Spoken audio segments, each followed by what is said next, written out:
নতুন বছরে খালপাড়ার থেকে ওরা এসেছিল, এসে ওই যেসব বাঁশগুলো কাটা, শুকনো কাটা বাঁশগুলো ওরা নিয়ে গেছিলো। আর আমাকে বললো যে মাচা বানাবে। এবারে ও, আর তুমি সামনে যে দেখছো অত গাঢ়, তো ওর পেছন দিকটা পুরো ফাঁকা, দেখবে ওই সাইডে অনেক বাঁশ ছিল, বাঁশগুলো কেটে নিয়ে গেছে, পিছন দিয়ে কেটে কেটে নিয়েছিল। হ্যাঁ, কেউ আর বলবে কি ওই যে বড়দিন হয়ে গেছিলো না, মানে ক্রিসমাস, ওরা এসেছিলো সুজলদের বাড়ি থেকে, ওরা বললো কি গোশালা বানাবে, সেই জন্য ওদের বাঁশ চাই। এবার আমি বলছি তাহলে তুমি কত দেবে, বলছে না ওদের সঙ্গে ওরা তিনজন এসেছিলো, ওদের মধ্যে যারা এসেছিলো ওরা বলছে কি না গোশালা বানাবো, তার জন্য টাকা দেবে না।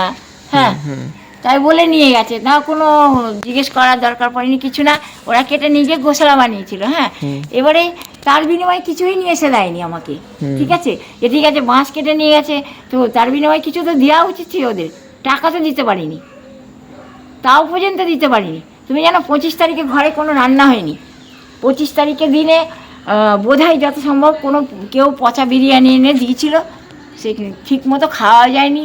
আর যদি কোনো রকমে বোধহয় খেয়েছিল, সেই একটা লেগ পিস আর বিরিয়ানি এনে দিয়েছিল। সে মানে কবেকার কোন বছরে বানিয়েছিল সেই বিরিয়ানি, বানিয়ে এনে সেটা দিয়েছিল। আর আমার সঙ্গে প্রত্যেক বছরে তাই করে, সে ভাইরালের পরেই বা কি আগেই বা কি। তাহলে বাসও ছুটি হচ্ছে আসতে।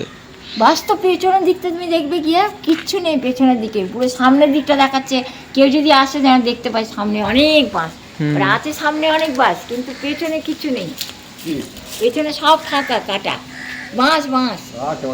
না পেছনের দিকটা ওই বিলের দিকে দেখো নেই, ওইদিকে নেই, বিলের দিকে কোনো বাঁশ নেই।